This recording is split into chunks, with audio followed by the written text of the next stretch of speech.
Hello guys, मेरा नाम है हिमांशु और आप देख रहे हैं रेसल अलर्ट। तो गाइस, जैसा कि रेसलमेनिया की बात की पर रोमन रेंस के साथ साथ सीएम पंक पर भी सेथ रॉलिंस की टीम ने किया था अटैक, लेकिन सीएम पंक तो कब के वापस आ चुके हैं और फैंस के मन में यही क्वेश्चन था कि आखिर रोमन रेंस वापस क्यों नहीं आ रहे। तो गाइस, इसका रीजन फाइनली हो चुका है रिवील और अब डब्ल्यूडब्ल्यूई किस तरह से रोमन रेंस का रिटर्न सेथ रॉलिंस के कैसिन से पहले करवाने वाली है वो थिंग भी सामने निकल कर आ चुकी है। एंड आज की इस वीडियो में मैं इन्हीं सारी चीजों के बारे में करने वाला हूँ बात, लेकिन इससे पहले मैं आप सभी को बताना चाहता हूँ कि इस बार क्या John Cena versus Cody Rhodes के मैच में आने वाला है कुछ बड़ा ट्विस्ट। इसके अलावा Roman Reigns and Cody Rhodes फिर से दोनों कहां आमने सामने आ चुके हैं उसके बारे में भी मैं आप सभी को बताना चाहता हूं। तो सबसे पहले Roman Reigns and Cody Rhodes के एक दूसरे के अगेंस्ट आने के बारे में ही कर लेते हैं बात। तो आप सभी को मैंने बताया था रोमन रेंस को हमें एक मूवी ऑफर होते हुए दिखा है जिसका नाम है स्ट्रीट फाइटर, और अब ऐसी अपडेट निकल कर आ रही है गाइस कि उस मूवी का पार्ट हमें कोडी रोड्स भी रहते हुए दिखने वाले हैं। और रोमन रेंस तो अकुमा का रोल प्ले करने वाले एंड कोडी रोड्स प्ले करने वाले हैं घायल का रोल। तो जो भी हो, हमें ये पता चल चुका है कि इस स्ट्रीट फाइटर मूवी में दो फाइटर जो रहने वाले उसमें से एक रहने वाले रोमन रेंस और दूसरे रहने वाले हैं कोडी रोड्स। तो आप सब सोच सकते हैं ये चीज कितना हाइप देने वाली इस मूवी को, बिकॉज कोडी रोड्स और रोमन रेंस की राइवलरी तो हम सब डब्ल्यूडब्ल्यूई में जानते ही है। इसी राइवलरी ने 2 साल रेसलमेनिया को कैरी किया था। तो अगर अब ये दोनों एक मूवी में आमने सामने आते हैं देन डब्ल्यूडब्ल्यूई फैंस भी इस मूवी को जरूर से ट्यून इन करने वाले हैं। एंड इस मूवी से रिलेटेड मैं आप सभी को ज्यादा अपडेट दे तो नहीं रहा था कि कब इसकी शूटिंग होने वाली, कब क्या होने वाले, लेकिन हाँ, अब जब 2 डब्ल्यूडब्ल्यूई सुपरस्टार इस मूवी का पार्ट रहने वाले तो मुझे लग रहा है आप सब इस चीज में इंटरेस्टेड हो गए।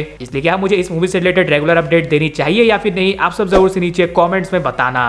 एंड यस, अगर किसी को पता है कि कोडी रोड्स और रोमन रेंस के कैरेक्टर में किसका कैरेक्टर ज्यादा स्ट्रॉन्ग रहने वाला है वो भी जरूर से नीचे कमेंट्स में बता सकते हो। इसके बाद नेक्स्ट बात कर ली जाए John Cena versus Cody Rhodes के समर स्लैम मैच में आने वाले एक ट्विस्ट के बारे में। तो आप सभी को पता है जब से Cody Rhodes king of the ring जीते ये एक तरह से ऑफिशियल हो चुका है कि उनका और जॉन सीना का मैच हमें समर स्लैम में देखने को मिलने वाला है अनडिस्प्यूटेड टाइटल के लिए। बट गाइस, इस बार देखकर लग रहा है कि काफी कुछ डिफरेंट होने वाला है। सबसे पहले तो हमें कोडी रोड्स अपने इंटरव्यू में ये प्रॉमिस करते हुए दिखते हैं कि जो भी लोग रेसलमेनिया के मैच से सेटिस्फाइड नहीं हुए थे वो होने वाले उनके समर स्लैम मैच से, यानी कि जो भी कमी बची थी इनके रेसलमेनिया मैच में वो अब पूरी करने वाले वो समर स्लैम में। तो इसके बाद तो फैंस एक्साइटेड है कि और क्या कुछ इंटरेस्टिंग होने वाला है इस मैच में। लेकिन गाइज, इस मैच में हमें आते हुए दिख सकता है एक ट्विस्ट, और वो ये है यहाँ पर हमें जॉन सीना काम करते हुए दिख सकते हैं एक बेबी फेस की तरह और कोडी रोड्स एक हील की तरह। बिकॉज नाइट ऑफ चैंपियंस में हम सबने कोडी रोड्स को उनके मैच में एक तरह से हील की तरह काम करते हुए देखा था। वो रैंडी ऑर्टन के वीक एरिया को टारगेट कर रहे थे एंड उसके बाद जो उन्होंने प्रोमो भी दिया वहां पर वो थोड़ा हील टाइप का साउंड कर रहे थे। वहीं जॉन सीना के मैच में तो हम सबने देखा ही वो हमें एक तरह से बेबी फेस की तरह कुछ पॉइंट्स पर काम करते हुए दिखे।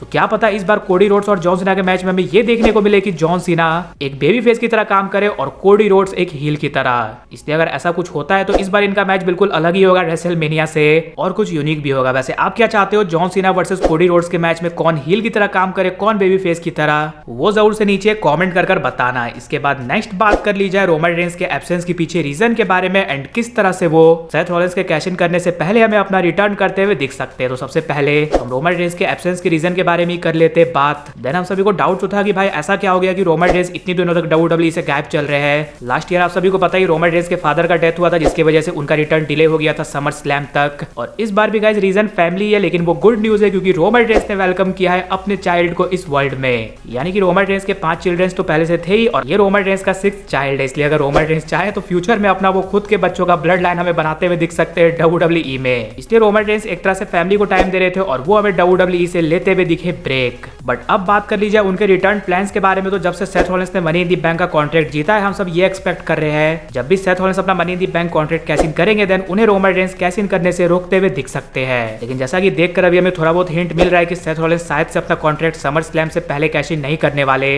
रोमन रेंस के रिटर्न को लेकर ये अपडेट तो है कि उनका रिटर्न समर स्लैम से पहले होने वाला है। तो अब सभी का यही डाउट है कि डब्ल्यूडब्ल्यूई रोमन रेंस का रिटर्न मैसिव वे में किस तरह से करवाने वाली है। देन गाइस, इसकी शायद से हमें हिंट मिल चुकी है बिकॉज हम सबने रॉ में देखा है कि किस तरह से जे उसो ने ब्रॉन ब्रेकर और ब्रॉन्सन रीड पर सेथ रॉलिंस की एब्सेंस में किया अटैक। तो जाहिर सी बात है कि अब जब सेथ रॉलिंस आएंगे देन वो अपनी टीम के साथ मिलकर काफी बुरी तरह से अटैक करने वाले हैं जे उसो पर। तो हो सकता है कि जब जे उसो पर अटैक हो रहा हो देन हमें उन्हें बचाने के लिए आते हुए दिखे उनके कजन रोमन रेंस। और आप सब कह सकते हो रोमन रेंस आकर अगर जे उसो की हेल्प करते हैं तो उनका रिटर्न एक तरह से मैसिव वे में ही होने वाला है। और यही रीजन है जिसकी वजह से शायद से डब्ल्यूडब्ल्यूई ने इस वीक के रॉ में जे उसो का अटैक दिखाया Bronson read and Bron Breakker पर, ताकि उनकी अच्छी खासी दुश्मनी हो पाए सेथ रॉलिंस की टीम के अगेंस्ट। लेकिन गाइज, आप सब मुझे ये कमेंट कर जरूर से बताना आप क्या फिर से रोमन रेंस एंड जे उसो को एक साथ काम करते हुए देखना चाहते हो या फिर नहीं। इसके अलावा अगर वीडियो पसंद आएगी तो वीडियो को भी लाइक कर दीजिए और चैनल को सब्सक्राइब करने के साथ साथ उसके बगल वाले बेल आइकन को भी जरूर प्रेस कर दीजिए। तो मिलते हैं गाइज अगली वीडियो में।